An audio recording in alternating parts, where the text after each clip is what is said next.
Hey, welcome back to the South Stands, a Buckeye football podcast by Ohio State fans for Ohio State fans from the West Coast. I'm your host, Zach Moore. Today is Sunday, November 24th, 2024, and thank you for joining me as I talk to myself into this microphone about number 2 Ohio State's impressive 38-15 win over number 5 Indiana in the Horseshoe yesterday. The win was impressive, I thought, from the standpoint that I didn't think Ohio State played particularly well in this game. I mean, the Buckeye offense started the game with a 3-and-out, and Will Howard, right off the bat, made what I thought was a bad read. On 3rd and 5, he opted to throw to Emeka Egbuka 2 yards short of the sticks when he had Travion Henderson wide open in the flat for a play that I think probably would have gone for 25 yards. Then the defense allows Indiana to march 70 yards on 11 plays to take a 7-0 lead on a 2-yard touchdown run by Tyson Lawton. And the Hoosiers were aided by 2 pass interference penalties by Davis and Igbinosun on the drive. They also converted 3 different third downs on the drive and ate up over 6 minutes of the game clock. The Ohio State offense, which still leads the country in red zone touchdown percentage this morning, had 2 red zone turnovers in this game. Quinshon Judkins was stuffed on 4th and 1 from the IU 2-yard line early in the second quarter, and then later in the quarter, after a Cody Simon strip sack of Curtis Work set up Ohio State at the IU 18-yard line, the Buckeyes would be denied again when a third down pass from Will Howard went through the hands of Jelani Thurman into the arms of IU linebacker Jalen Walker for an interception. Also, Ohio State was one of the least penalized teams in the Big Ten coming into this game, but yesterday they committed a season-high 8 penalties, including 3 more pass interference penalties by Davis and Igbinosun. That brings Igbinosun's total up to 13 penalties, which makes him the runaway leader as the most penalized player in the FBS. He has 3 more penalties than the next player, Chad Brown of Nevada. And look, there wasn't much room to run against the country's number 1 rush defense, but I thought Quinshon Judkins really struggled once again to read his blocks and find the open creases in the IU defense. For the 4th game this season, Judkins averaged under 3 yards per carry. He finished with 36 yards on 14 carries yesterday. Finally, on defense, I thought the Buckeyes weren't nearly as good against the run as they've been most of the season. Tyson Lawton and Justice Ellison combined for 141 yards rushing on 32 carries yesterday. Now, a good chunk of that yardage seemed to come against Ohio State's second-team defensive line, which saw a lot of action in this game. But to me, it seemed Caden Curry and Kenyatta Jackson didn't really do their job setting the edge against the run, and that allowed Lawton and Ellison to have some success on the ground in this game. So far from a clean game by the Buckeyes. Now, having said all that, the Buckeyes still dominated this game in virtually every phase, but mostly on defense. And how about this? Special teams. Why don't we start with the pass rush by the Buckeyes? Ohio State sacked Curtis Work 5 times yesterday. Work only had 18 pass attempts in this game, and according to PFF, he was pressured on 11 of those. Cody Simon, Jack Sawyer, and JT Tuimoloau were responsible for 10 of those 11 pressures and all 5 sacks. Look, the game ball goes to Simon, who finished with 2.5 sacks and a forced fumble. He also led the team in tackles with 10. Simon finished with the defense's highest overall PFF grade of 80.7. It took most of the season to get there, but I think Jim Knowles has found a real weapon in Simon as a blitzer from the second level. I think he's the best they've got at doing that. Jack Sawyer led the Buckeyes in pressures with 4. He was credited with 1.5 sacks. It was really good to see Sawyer getting home for some sacks in this game. I feel like he's been doing a good job of generating pressure all season, but not always getting home for sacks. He did that yesterday to the tune of 1.5. Finally, JT Tuimoloau picked up his 6th sack of the season yesterday. The Buckeyes clearly took a page out of Michigan's book for their game plan against Indiana. They watched the Wolverine defensive front dominate the offensive line of Indiana in Bloomington 2 weeks ago, and they did basically the same thing yesterday, but a little earlier in the game. I mean, by the third quarter, Curtis Work was completely rattled. The Buckeyes had him seeing ghosts in the second half of that game. Now, after allowing 70 yards on Indiana's first possession of the game, the Buckeyes held the Hoosier offense to 83 yards on 47 plays the rest of the way. That's 1.76 yards per play. Indiana finished the day with 153 yards of total offense. Curtis Rourke, who came into this game completing 72% of his passes and over 10 yards per attempt, was held to 8 of 18 for 68 yards. And star receiver Elijah Surratt was also held to a very low output, only 40 yards on 3 receptions. Now, I don't know how much credit goes to the Ohio State secondary for what transpired yesterday, because the pass rush and the crowd noise also, good credit to the Buckeye fans, by the way, crowd noise was hugely impactful. The pass rush and the crowd noise were so overwhelming, and Curtis Rourke just looked like a deer in the headlights, for most of that game. But we didn't hear Denzel Burke's name called all day, and that's a good thing. Now, his PFF grades are only so-so. He finished with an overall grade of 68.6 and a coverage grade of 68.5. He was only targeted twice and gave up just the one catch for 6 yards.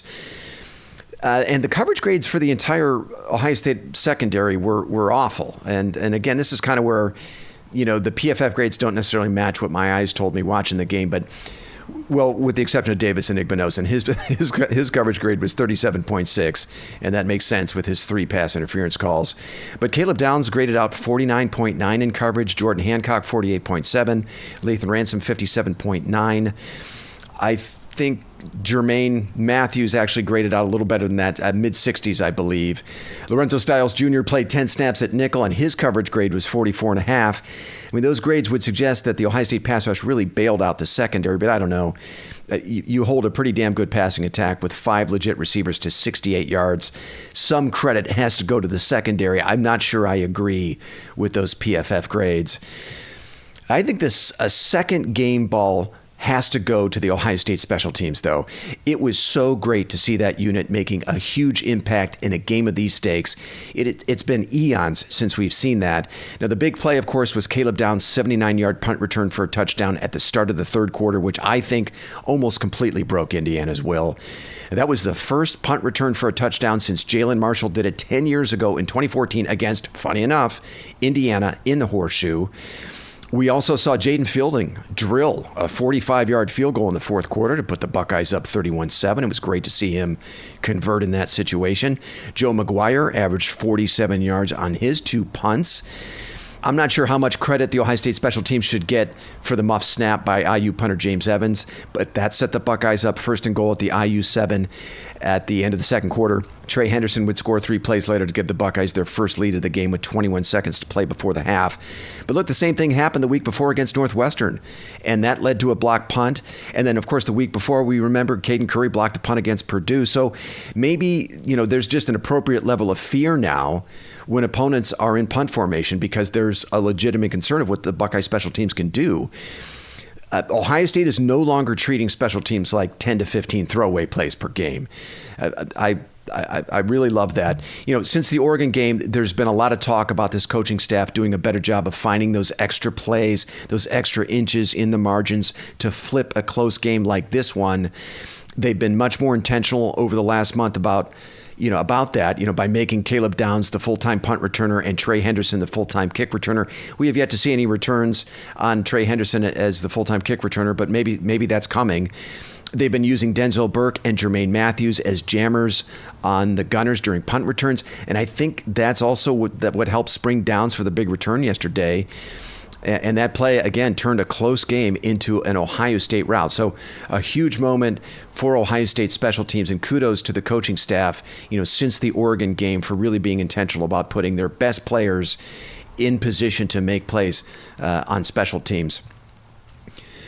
Now, on offense, I was hugely concerned about the offensive line, going into this game now without Seth McLaughlin, going against a very good defensive front.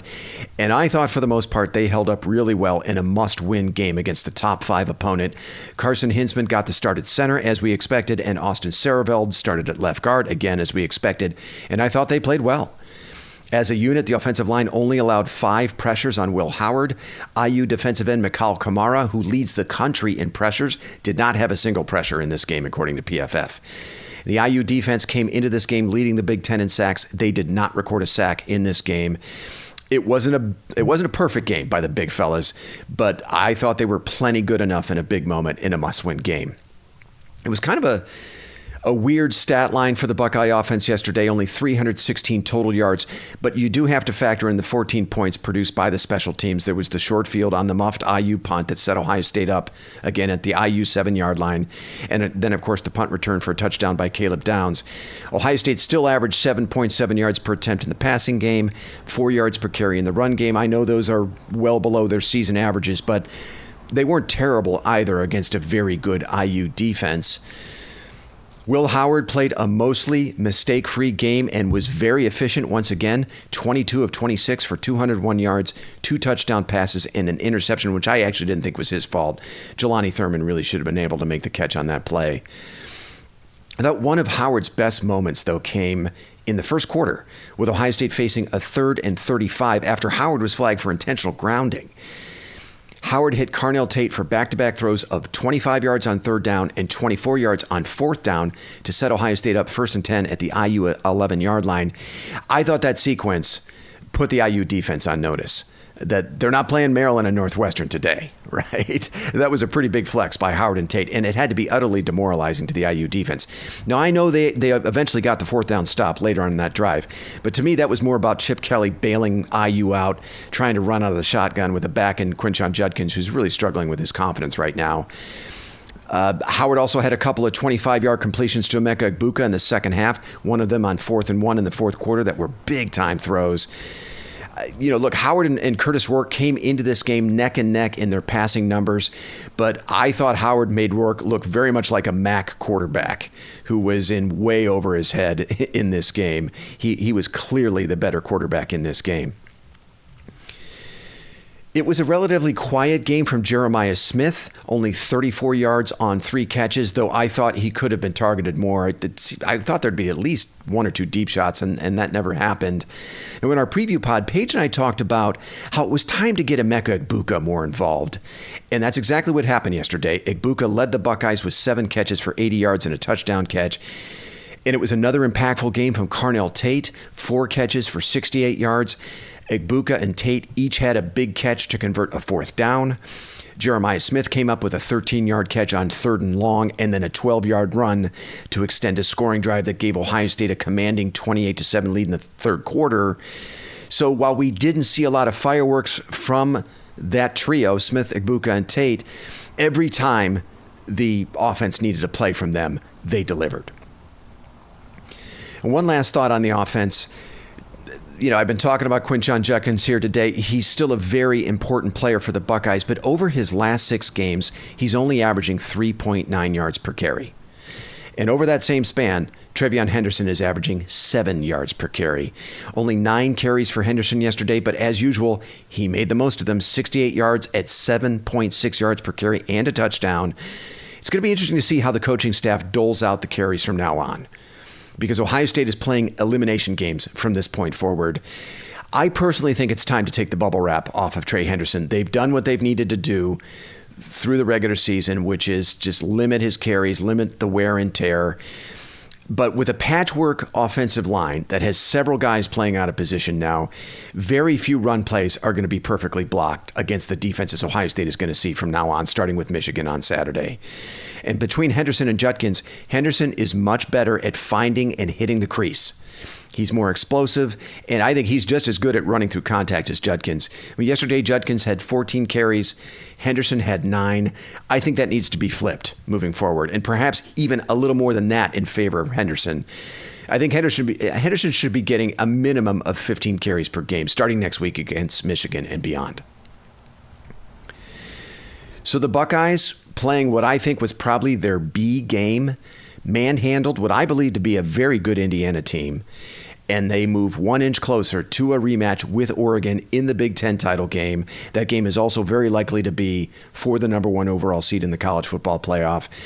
Also, from what I watched yesterday, I think Indiana is a playoff team. I thought they mostly acquitted themselves well. And now, especially with Bama, Ole Miss, and Texas A&M all losing yesterday, I think Indiana is in. I think they're going to demolish Purdue next week. They will finish the regular season 11-1. I think they're a deserving playoff team, and I hope they get in.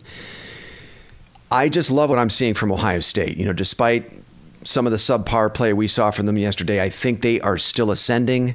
They are building toward an A-plus performance, hopefully more than just one, which we still have yet to see despite 3 top 5 matchups already under their belts. This team is battle-tested, they're relatively healthy, and I think they can win a game in more than just one way. I mean, it's hard to imagine, the offensive line issues notwithstanding, it's hard to imagine the Buckeyes in a better spot than they are at the moment. So now we are on to Michigan week. The Wolverines played probably their best game of the season yesterday, blowing out Northwestern 50-6 in the Big House. Now, for all their limitations on offense, and there are many of them, they will be bringing an NFL defense into the Horseshoe next Saturday with a pretty scary defensive line. Probably the best defensive line Ohio State will see this season. Mason Graham and Kenneth Grant are the best defensive tackle tandem in the country.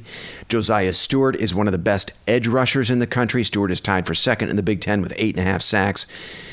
Ohio State might have the matchup advantage everywhere else in this game, but the Michigan defensive line has a clear advantage over Ohio State's patchwork offensive line. That's a matchup that has me fairly concerned.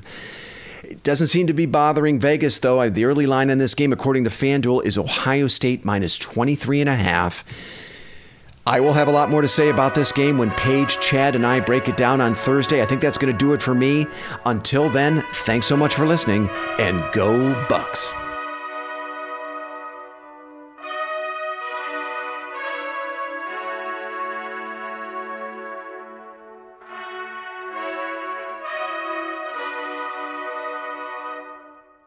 You've been listening to The South Stands, a Buckeye football podcast. Follow us on X at South_Stands.